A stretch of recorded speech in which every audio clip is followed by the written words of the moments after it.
l'agronomie comme l'endive, c'est toujours Finistère. Hein. Je ne suis pas maraîchère, je suis primeur, c'est-à-dire que moi je n'ai pas de terre, je ne cultive pas. Par contre, dans ma revente, voilà, sur les marchés, etc., j'ai choisi de privilégier le circuit court. C'est-à-dire que j'achète en priorité, moi, aux maraîchers locaux. Mais finalement, tu peux aller voir d'autres sur le marché. C'est pas parce que tu es sur le marché que tu es forcément sur du circuit court. On a, nous, à Rennes, ce qu'on appelle le marché d'intérêt régional, qui est route de l'Orient. Mais par contre, là, ce sont des grossistes ou semi-grossistes. Mais c'est organisé, c'est-à-dire aussi pour les maraîchers. C'est-à-dire qu'on a ce qu'on appelle le marché au carreau, qui se passe quasiment tous les matins, enfin, c'est au cœur de la nuit. Hein. Mais donc, où les maraîchers locaux viennent sur cet endroit-là, sur ce marché d'intérêt régional, et viennent déposer leurs marchandises pour qu'elles puissent être vendues en direct aux revendeurs. Voilà. Donc là, c'est l'intérêt du circuit court. Il y a un lien finalement entre le lieu où est le semi-grossiste et les maraîchers locaux.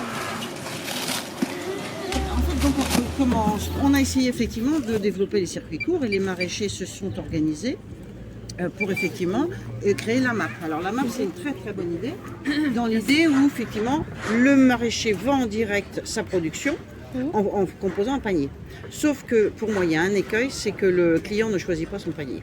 Donc tu manges en gros la même chose ou la production. Alors c'est vrai que là du coup l'intérêt il est pour le maraîcher, mais là du coup on n'est pas sur l'amélioration de la filière de A à Z, parce qu'en gros le client, ben, si c'est topinambour tous les jours, tu vois, ben voilà. Donc à un moment donné c'est quand même un peu, la logique ne va pas assez loin pour moi.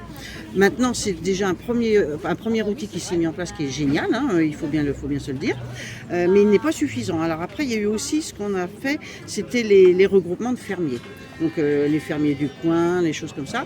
Donc sauf que ces fermiers-là, alors c'est génial, ils se sont regroupés entre producteurs, fruits, légumes, viande, etc. Ce qu'il y a, c'est que il y a alors un avantage, c'est qu'ils travaillent seuls en direct, mais ils sont passés par des structures fonds de commerce et donc ils ont des charges assez importantes. Alors là, le producteur se rémunère au juste prix sans doute, mais du coup il n'est pas accessible au plus grand nombre. Effectivement, on sent bien qu'il manquerait effectivement une sorte de structure hein, où on pourrait regrouper, avoir des marchés permanents. Moi je pense que l'idée ce serait d'avoir des marchés permanents parce qu'en fait on nous demande nous d'être une fois par semaine à un endroit. On a le droit de vendre de 7h à 13h et passé 13h on nous interdit de vendre, on peut avoir des amendes, on nous parle de concurrence déloyale. Il faut savoir que lui, Carrefour Leclerc, il est ouvert je ne sais combien d'heures semaine. Et je pense très sincèrement qu'on devrait penser à des sortes de marchés permanents où les gens pourraient venir de manière plus durable et plus régulière, venir chercher tout ce qui est des producteurs. Oui, ouais. Alors les sanguines et mi-sanguines sont souvent très juteuses. Après on peut les manger en table, mais... Non mais pour la fraîcheur des produits, ça n'a rien à voir. Et même le prix. Moi je trouve que je dépense moins d'argent que quand je vais dans les grandes surfaces. Et puis la qualité, oui, moi je suis convaincue. Non mais c'est sûr. Oui. Et puis l'ambiance aussi. Oui.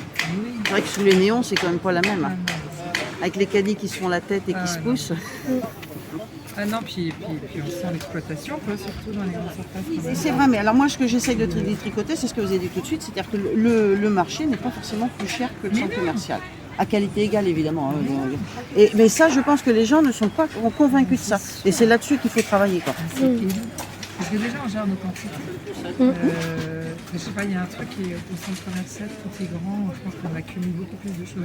Après, nous c'est ce que je dis, c'est que c'est une filière. C'est-à-dire qu'en fait, là, parce que du coup, on parle des fruits, donc moi, j'ai su trouver, j'ai piré sur sèche, donc je sais qu'il est enraisonné. Parce que là, on a une qualité de fruits vraiment superbe. Quand moi j'ai démarré, je disais aux clients, je veux que vous me dites si c'est pas bon. Alors évidemment, du coup, tu es obligé de rendre. Donc tu rognes un peu ta marge. Mais c'est pas grave parce qu'en fait, tout le monde y gagne. C'est-à-dire que toi, tu vas ultra sélectionner tes produits derrière, parce que tu veux pas perdre aussi. Donc en fait, voilà, ça oblige tout le monde. Ça oblige le client à bien conserver, parce qu'il va dire, je vais quand même pas faire payer la marchande alors que c'est moi qui ai mal géré, etc., etc. Et donc en fait, on est tous gagnants. Et si moi j'ai eu un truc qui n'est pas bon, je peux le dire au grossiste aussi. Dire, bah non, c'était pas possible, ce lot-là, il faut que tu me le rembourses. Ou, voilà. Donc quand on sait se dire les choses, et évidemment, c'est pas sous les néons qu'on va se le dire, hein, c'est pas chez Monsieur Leclerc ou Lidl, hein, alors que là, effectivement, la communication fait que tout s'améliore en fait. Là encore, quand on parle de politique, les centres commerciaux. Merci messieurs, dames, bonne semaine. Quand on parle de politique, là encore, lorsqu'il y a eu Covid, il y avait confinement, on avait tous le droit de se retrouver dans les centres commerciaux fermés, on n'est pas le droit d'aller au marché. Il n'y a pas de marché. Effectivement, c'est là que j'ai commencé à faire les paniers commandes. Moi j'avais la chance, tu sais, de faire le marché à la maison le mardi. et d'être le jeudi à la Banque Mai. Donc en fait, j'ai fait ces 2 marchés-là, alors que j'en avais pas le droit, mais simplement en mettant mes tables en barrière, tous mes derrière, je sais pas si tu as vu à la maison, j'avais mis dans le garage, tu te rappelles. Et c'est comme ça qu'on a donné les numéros et qu'on a réussi à faire ce groupe WhatsApp et donc à commencer les commandes. Alors du coup, en fait, ça correspond à pas mal de gens, parce qu'il y a des gens qui délèguent, Fabienne, j'ai confiance. Je lui délègue mes fruits et légumes. Et puis, ils n'ont pas besoin de faire les marchés. C'est souvent les gens qui travaillent et qui ont des familles. Voilà, les enfants, etc. Donc, ils sont trop contents. Quand ils mangent, ils passent la petite commande. Le soir, ils viennent chercher à la maison. Voilà. Bonjour Marie-Thé.